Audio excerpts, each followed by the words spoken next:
বৌমা, রান্না বান্নার কোনো খবর হলো? এত বেলা গড়িয়ে গেল। কি আর খবর দেব মা? আপনাদের খাওয়ানোর মতো ঘরে কিছুই নেই। আমাদের উপোস করা ছাড়া আর কোনো উপায় নেই যে মা। এই খালি হাঁড়ির সামনে বসে আগুন জ্বালিয়ে আর কত বেলা কাটবে তোমার? জানি না কবে ভালো দিন আসবে, জানি না। ভালো দিনের অপেক্ষা করতে করতে আমরাই বোধহয় ফুরিয়ে যাব। বিশ্বাস করো, এতটার জীবন কাটলো, আর ভালো লাগছে না কষ্ট সহ্য করতে করতে। এবার মনে হচ্ছে যেন মরেই যাব। বিশ্বাস হারালে চলবে না মা, বিশ্বাস রাখো তুমি। আমরা সবাই মিলে তো দরিদ্রতার সাথে লড়াই করছি। নিশ্চয়ই একদিন এই কষ্টের সময় কাটবে। পেট তো তবু মানে না, খালি হাঁড়ি কি আর ভাত দেবে? পেটটা যে মুচড়াচ্ছে খিদে। মা, হাল ছাড়লে চলবে না মা। আপনার ছেলে মাঠে গেছে, হয়তো একটু ধান চাল জুটিয়ে আনবে। ততক্ষণ আগুনটা জিইয়ে রাখি, সেই ভরসাতেই। আমার কপালও বড্ড কালো রে বউ। তুই তো নতুন এসেছিস, তোর কোনো দোষ নেই। যদি আমার কপাল ভালো হতো, অন্তত আমি এত বছরে সংসারটা একটু ঠিকঠাক করে চালাতে পারতাম। আমার দৃঢ় বিশ্বাস একদিন এই ভাগ্য আমাদের বদলাবে। শুধু সেই দিনের অপেক্ষা। সকলের কষ্ট দূর করতে পারলেই তবেই আমার শান্তি। আরে হরিদাস যে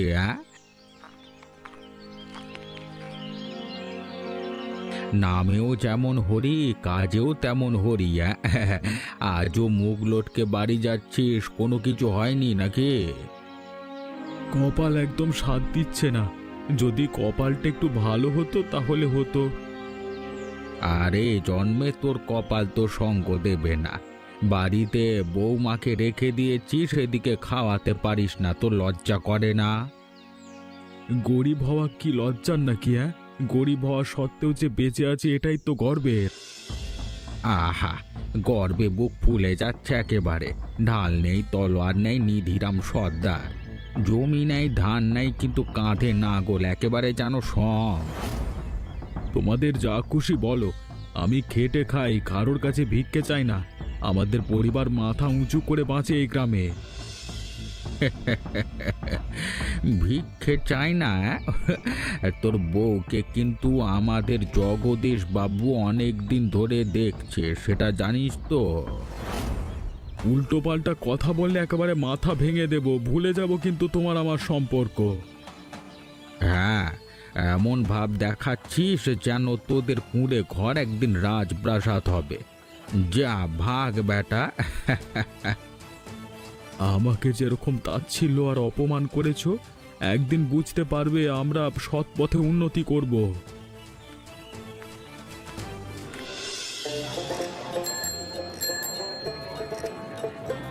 ও কাকা, এক মুঠো নুন দেবে? কটা পয়সা লাগবে? তোমার নাম তো মণিমা। আমি জানি কোথায় ভালো নুন পাওয়া যায়, আমি তোমাকে নিয়ে যেতে পারি। হ্যাঁ, আর আমি তোমার সাথে যাব কেন? কারণ আমি তোমাকে সাহায্য করছি বলে। তোমার সাহায্য তো অনেকেই করতে চায়, কিন্তু কার কি মতলব না জানা থাকলে তার সাথে যাওয়া কি উচিত? উচিত নয়। আমাকে দেখে কি খারাপ মানুষ মনে হচ্ছে?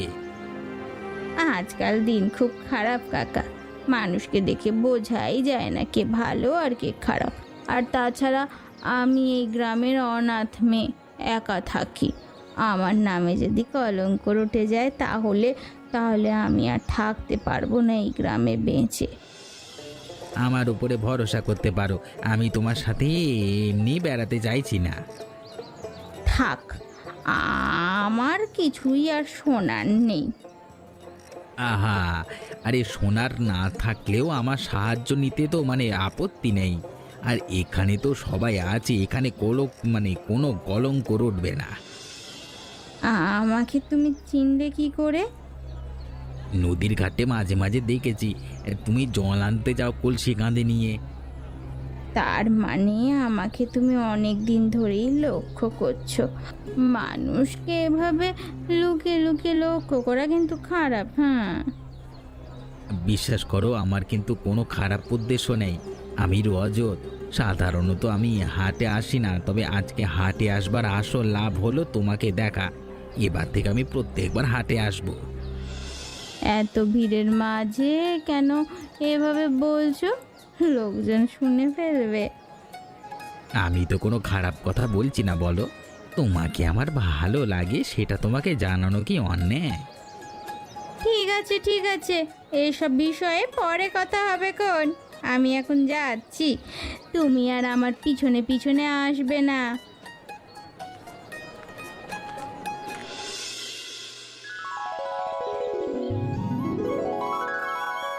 তাড়াতাড়ি স্নান করে বাড়ি যাই, গিয়েই আবার সংসারের জোয়াল ঠেলতে হবে। কিন্তু এটা কি? এটা তো একটা সোনার নূপুর। এটা এত দামি জিনিসটা এখানে পড়ে আছে, কিন্তু দেখে তো মনে হচ্ছে আমাদের গ্রামের কারো নয়। একমাত্র হতে পারে জমিদার বাবু স্ত্রী মনোহরি দেবী। যাই হোক, নিজেই নিয়ে যাই, তারপর যা হবে দেখা যাবে। যতই গরিব হই, সততার পথ তো আর ছাড়তে পারবো না। বাড়ি গিয়ে তারপর যা সিদ্ধান্ত নেওয়া যাবে।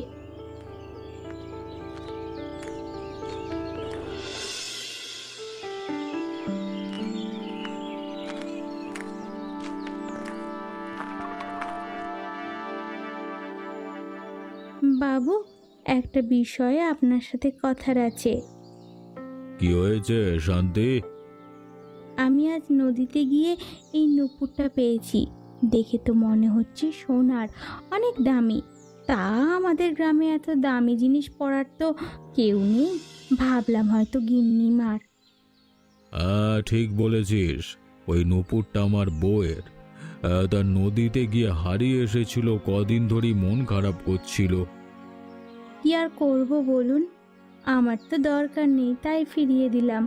আমরা গরিব হতে পারি, কিন্তু সৎ পথে চলে এসেছি, আর চলবো সারা জীবন। থাক, আর নিজে গায়ে পড়ে সততার প্রমাণ দিতে হবে না। গরিব ঘরে জন্মেছিস, সেই জায়গাতেই থাক। ধনী হওয়ার স্বপ্ন দেখে লাভ নেই। আর এমন কোনো মহান কাজ করিসনি যে নিজে গলা তুলে এসে বলতে হবে।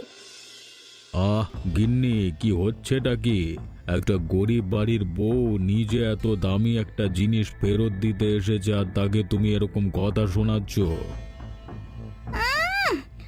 দীক্ষাটা দেখো না, গরিব বউ কি করে ধনীর বারান্দায় দাঁড়িয়ে আছে। লাজ শরম নেই একটুকু?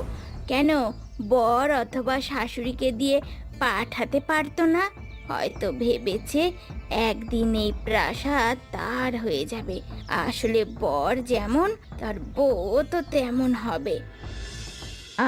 আপনারা আমাকে নিয়ে হাসাহাসি করুন, কিন্তু আমার স্বামীকে নিয়ে টানাটানি করবেন না। আমি তাকে বড্ড বেশি ভালোবাসি।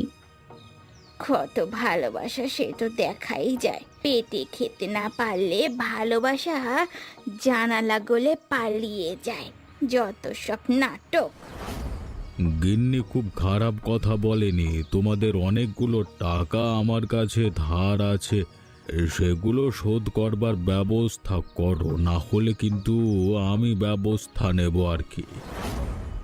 আপনাদের কাছে সততার মূল্য কি এই? সৎ মানুষকে কি আপনারা এইভাবেই অপমান করেন? দেখেছো তো চোরের মায়ের কত বড় গলা। আমার সামনে দাঁড়িয়ে এখন আমাকেই জুতো মারছে। গ্রামের লোক যার সামনে মাথা উঁচু করে কথা বলার সাহস পেত না, তার সামনে দাঁড়িয়ে তুই এত বড় বড় কথা বলছিস? শয়তান মেয়ে ছেলে, হ্যাঁ শয়তান মেয়ে ছেলে। বুঝেছি, আপনাদের সাথে ভালো করে কথা বলে লাভ নেই, আমাদেরই দোষ হবে, কারণ আমরা গরিব। ঠিক আছে, আমি এখন যাচ্ছি, আমরা তো এমনিতেও পেটে খেতে পাই না। যাই হোক করে তবু আপনাদের টাকা মিটিয়ে দেওয়ার চেষ্টা করব।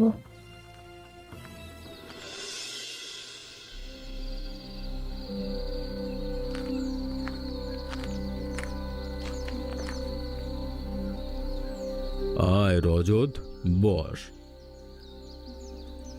তোকে যে ডেকেছি তাতে আশ্চর্য হওয়ার কিছু নেই। আর হ্যাঁ, আমাদের এই দেখা সাক্ষাৎ হওয়ার কথা কেউ যেন জানতে না পারে। জমিদার বাবু আমাকে এভাবে ডাকলেন কেন? আমি তো একজন সাধারণ গরিব ঘরের ছেলে মাত্র। আমাকে দিয়ে আপনার কি কাজ, মানে কি কাজ হতে পারে? আরে ছাড় তো তোদের গরিব আর সততার কথা। তোদের এই নাটকের সততা তোকে ধনী করেছে। গরিব ঘরের মেয়ের দিকে নজর দিয়েছিস না মণিমা? দেখ, আমি যেটা বলবো সেটা শোন, তাহলে মণিমা তোর হয়ে যাবে। কিন্তু এইসব কথা তো মানে আমি তো মানে কিছু বুঝতে পারছি না, মানে মানে কি মানে ভালোবাসা দিয়ে কি পেট ভরে রে? দেখ, এই হাজার হাজার টাকার গাঁটরিটা দেখ। তোরা ভবিষ্যতের সংসার করবি, অনেক খরচা আছে। তোর দাদা বৌদির মতো ভিখিরির অবস্থায় তোকে দেখতে চাই না আমি। তোর ভালো চাই বলেই তোর উপকার করতে চাইছি। কিন্তু এর বদলে আমাকে কি করতে হবে? আহা, ভয় পাস না, খুব সহজ কাজ। কি কাজ বাবু? তোর দাদা বৌদিকে ঘরে বন্দি রেখে ঘরে আগুন লাগিয়ে দিতে হবে। মোট কথা যে করি হোক, ওদেরকে সরিয়ে দিতে হবে দুনিয়া থেকে। আপনি চাইছেন আমি নিজের দাদা বৌদিকে প্রতারণা করি? এটা প্রতারণা নয়, এটা হচ্ছে শিক্ষা। গ্রামের জমিদারের সামনে চোখ তুলে কথা বলবার শিক্ষা। গরিব হয়ে মাথা নিচু করে থাকতে হয়। তোর দাদা বৌদি সেটা ভুলে গেছে। যদি মাথা উঁচু করে সমাজে বাঁচতে চাস তাহলে এই কাজটা কর। বেশি লেকচার দিস না আমার সামনে। কাদের ভয় পাচ্ছিস তুই? গ্রামবাসীদের? ওদের মেরুদণ্ড নেই। টাকা ফেললে ওরা আমার পায়ের কাছে এসে পড়বে, আর ওদের মাতব্বর কালীপদ আমার লোক। তোর ভয় পাওয়ার কিছু নেই। বাবু, টাকা মানে এত টাকা আমি তো কোনোদিন চোখে দেখিনি। যেটা বলেছি সেটা করে ফেল তাড়াতাড়ি, তোর উন্নতি হবে। এবারে যা, ভাগ এখান থেকে। ঠিক আছে বাবু, আমি রাজি। খুব তাড়াতাড়ি আপনি সুখবর পাবেন।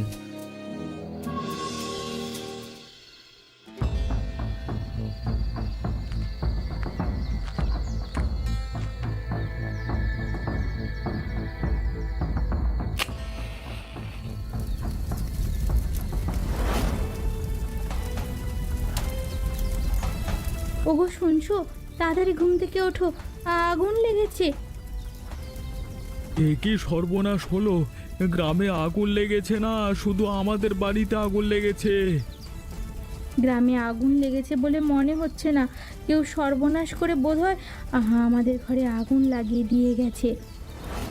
কি বলছো কি তুমি? কে আমাদের এত বড় ক্ষতি করলো? জানি না গো, তবে আর বেশি দেরি করলে আমরা এর ভেতরেই পুড়ে মরবো। তাড়াতাড়ি পালিয়ে চলো। কিন্তু মা তো নিজের ঘরেই বন্দি আছে। হায় হায় গো, আমাদের সর্বনাশ হয়ে গেল। ঘর বাড়ি সব পুড়ে ছাই হয়ে গেল। এই যে আগুন, মাকে তো আর বাঁচানো সম্ভব নয়। আর তাছাড়া মা এতক্ষণ বেঁচে আছে বলে তো আমাদের মনেও হচ্ছে না। শেষ পর্যন্ত মা এই হিংসার বলি হলো। গোটা জীবন শুধু অভাবের সাথে লড়াই করে গেল, আর শেষ পর্যন্ত আগুনে পুড়ে মরতে হলো মাকে। কিন্তু দেবর কোথায়? সত্যি তো, রজত কোথায় গেল? আমার জানি কেমন মনে হচ্ছে এর পিছনে ঘরের সাথে কেউ যুক্ত আছে। ঘর শত্রু বিভীষণ! ছি ছি ছি ছি ছি!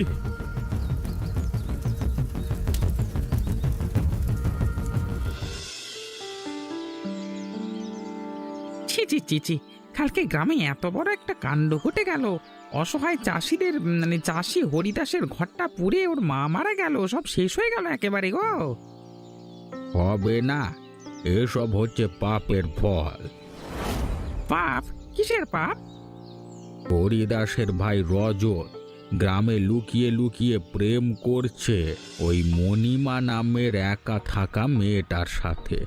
এই সব পাপেই তো এত কিছু ক্ষতি হচ্ছে। এখন ওদের ঘর পুড়েছে, কালকে সারা গ্রামের ঘর পুড়বে যদি এখনই শায়েস্তা না করা যায়। শালা, এত বড় সাহস! ওর ব্যবস্থা করতেই হবে আমাদের সবাইকে।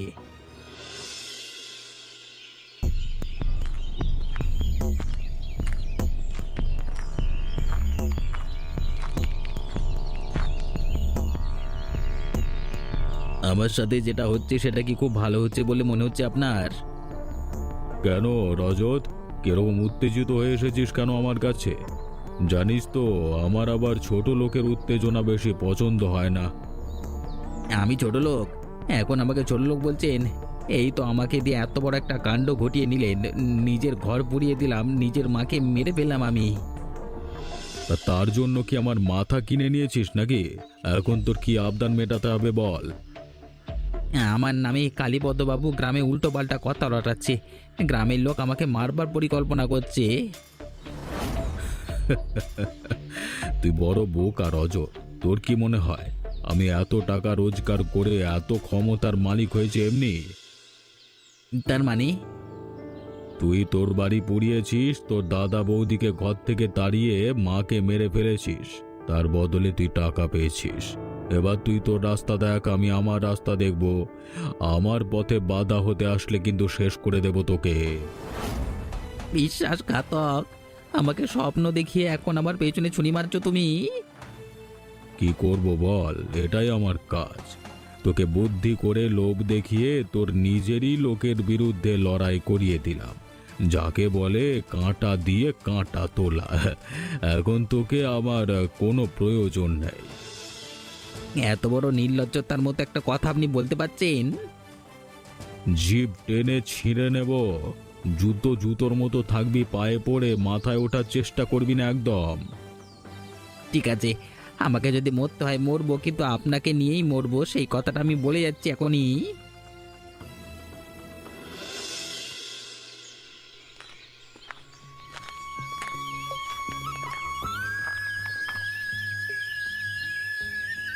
এটাই কি রজতদের ঘর? ঘর আগে ছিল, এখন আর নেই গো, এখন শুধু ছাই হয়ে গেছে। আর তাছাড়া রজত এখানে অনেক দিন ধরেই নেই, কোথায় আছে আমরা কেউ জানি না। কিন্তু গ্রামে তো ওকে দেখা যায়। গ্রামে দেখা গেলেও এখানে আসে না। এই জন্য আমি কিছু সত্য জানাতে এসেছি তোমাদের। কিসের সত্য? কেন, আমার ভাই কি কিছু করেছে? দেখো, আমি এই গ্রামে একা থাকি, কিন্তু কে কী রকম মোটামুটি আমার আন্দাজ আছে। আমি জানি তোমরা খুব সৎ মানুষ, আর সেই জন্যই তো তোমাদের কপালে এত দুঃখ হয়েছে। কিন্তু তোমাদের ঘরের ছেলে হয়ে রজত এত বড় শয়তানি কি করে হলো আমি জানি না। কেন, তোমার সাথে কিছু করেছে সে? করার সুযোগ দিইনি। গ্রামের হাটে আমাকে একদিন বিরক্ত করছিল, আমি ওকে আসলেই চেনার জন্য একটু সময় নিয়েছিলাম। এখন তোমরা তোমাদের এই ক্ষতি নিয়ে বড্ড বেশি জড়িয়ে পড়ছো, না হলে জানতে পারতে আসল ঘটনা। কি আসল ঘটনা? গ্রামের সবাই জেনে গেছে যে এই বাড়িতে পোড়ানোর পিছনে রজত আছে। কি বলছো কি তুমি? আমি একটুকু মিথ্যা বলছি না। সবাই জানে যে তোমাদের ওপর প্রতিহিংসা নিতে সেই রকম কাজটা করেছে। ভাই হয়ে আমার সাথে এত বড় একটা কাণ্ড করবে আমি ভাবতেও পারি না। না ভাবলে ও কাণ্ড হয়েছে। এখন থেকে সাবধানে থাকবে তোমরা, আর আমিও সাবধানে থাকবো। পারলে গ্রামের সভা ডেকে ওকে শাস্তি দেওয়ার ব্যবস্থা করব। কারণ ওর জন্য গ্রামে আমার নাম বদনাম হচ্ছে, আর সেটা আমি কখনোই মেনে নেব না। তুমি সবাইকে ডাকো, আমিও থাকবো সেই সভায়। আমাদের ঘর পুড়িয়ে দিয়েছে ঠিক আছে, কিন্তু মাকে পর্যন্ত মেরে ফেললো এমন শয়তান। এরকম শয়তান ভাইয়ের বেঁচে থাকার থেকে মরে যাওয়া ভালো। তোমরা আমার চরিত্র নিয়ে যেটা ভাবছো সেটা একদমই ভুল। রজত আমাকে বিরক্ত করছিল, কিন্তু আমি ওকে পাত্তা দিইনি। রজ তো নিজের বাড়িতে আগুন লাগিয়ে এত বড় কাণ্ড করেছে, আমরা ওকে ছাড়বো না। আমার নিজের ভাই হলেও আমার মায়ের মৃত্যুর কারণ হয়েছে সে। জমিদারকে আমরা নালিশ করলে গরিব মানুষ বলে আমাদের কথা শুনবে না। তাই তোমরা যদি এখন এক না হও তাহলে আমাদের হাতে কোনো উপায় নেই। এই অবিচারের বিরুদ্ধে একসাথে প্রতিবাদ করতে হবে আমাদের।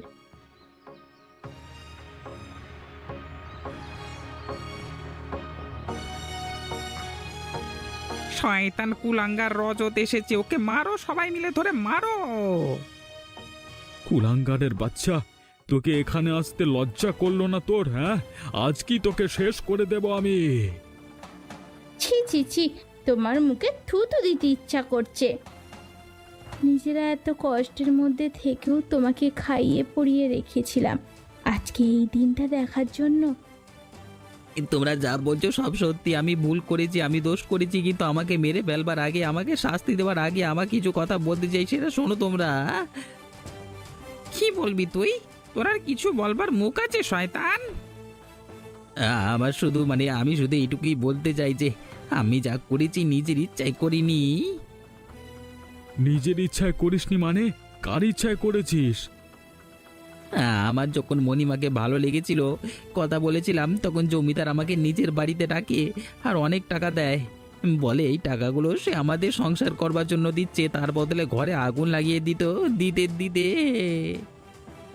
ছি, কাপুরুষ একটা নির্লজ্জ। সংসার করার ইচ্ছা আছে কিন্তু পয়সা রোজগার করার মুরদ নেই। নিজের প্রিয়জনকে মেরে আমাকে নিয়ে সংসার করার চক্রান্ত। তোমরা সবাই শোনো, এর পিছনে যেমন রজত আছে, সেই রকম কালীপদবাবু আর জগদীশবাবুও আছে, তাই ওদের শাস্তি হতেই হবে। আর রজতের শাস্তি হবে এখনই। মারো, সবাই ধরে মারো, এখানে আজকে খেলা শেষ করে দেওয়া, ওকে মারো।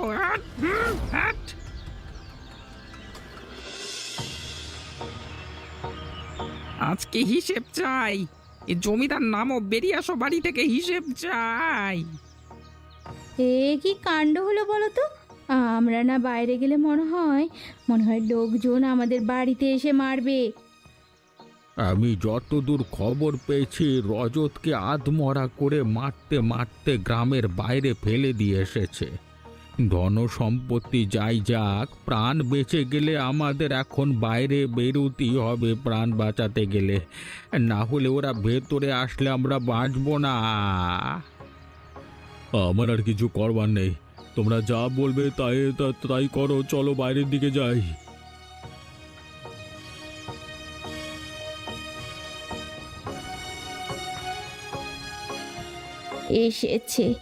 এসেছে নির্লজ্জ কুলাঙ্গার জমিদার, গ্রাম প্রধান ও তার পরিবার।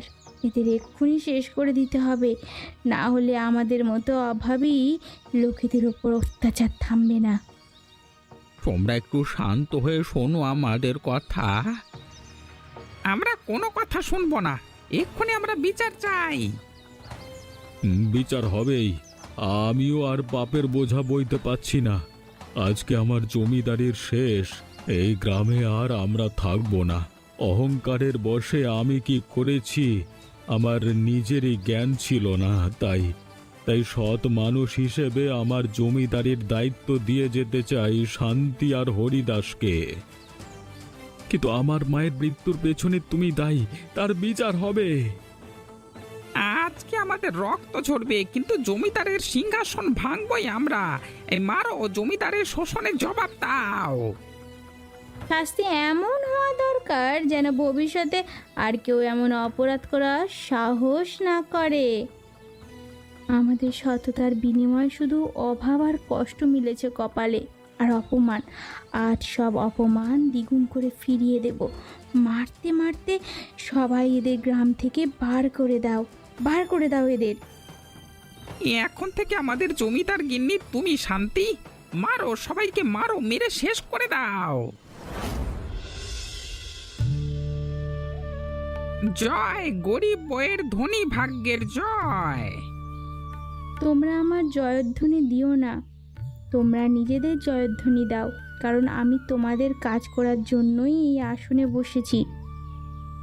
বৌদি, তুমি কেবল আমার মান রাখোনি, গ্রামের ইজ্জত তো বাঁচিয়েছো। এত বছর ধরে চলে আসা শোষণ শাসনকে তুমি ভেঙে দিতে পেরেছো। আজ তোমাকে নিয়ে আমার গর্ব হচ্ছে গো, গর্ব হচ্ছে। জানতাম দুঃখ শেষে একদিন ভালো দিন আসবে আমাদের, তবে এমনভাবে সবাইকে নিয়ে যে আনন্দ করতে পারবো তা ভাবিনি। তোমরা সবাই খেতে বসো, আমি আজকে তোমাদের নিজের হাতে খাওয়াবো। প্রথমবার আমাদের কপাল হলো নিজের ভাঙা ঘর ছেড়ে এত বড় জমিদার বাড়ির ভেতরে এসে খাওয়া। একদিন বাড়ি হারিয়েছিলাম বলেই তো এত বড় বাড়ি পেয়েছি। জীবনে যার ত্যাগ সব থেকে বেশি, তার প্রাপ্তিও সব থেকে বেশি। আজ কষ্ট করে ওরা এত পেয়েছে বলেই তো আজ তোমার সামনে মাথা উঁচু করে বাঁচতে পারছে, বলো? আজকে থেকে এই গ্রাম তোমরা নিজেরাই চালাবে। শান্তি আমাদের নতুন পথ দেখিয়েছে। এখন থেকে আর আলাদা কোনো অত্যাচারী গ্রাম প্রধান থাকবে না। এখন থেকে তোমাদের নিজেদের মালিক তোমরাই। একেই বলে কপাল। শান্তি আমাদের গরিবের বউ হয়ে ধনীর ভাগ্য পেয়েছে, কিন্তু সেই ভাগ্য ভাগ করে নিল আমাদের মতো অভাগা সবার সঙ্গে। আর সেই জন্যই আমরা গরিব বউয়ের ভাগ্যে সবাই ধনী হয়ে উঠতে পেরেছি। এখন থেকে সুখের দিন আসবে, আর কষ্ট পেতে হবে না কাউকে। একদিন খালি হাড়ের জন্য কষ্ট পেতে হয়েছে আমাদের, পেট খালি রাখতে হয়েছে। আজ থেকে কারোর ঘরে খালি হাড়ি থাকবে না, এটাই আমার শপথ। তোমরা আমাদের সাথে এই আনন্দের যজ্ঞে সামিল হও, আমাদের চ্যানেলটা সাবস্ক্রাইব করে।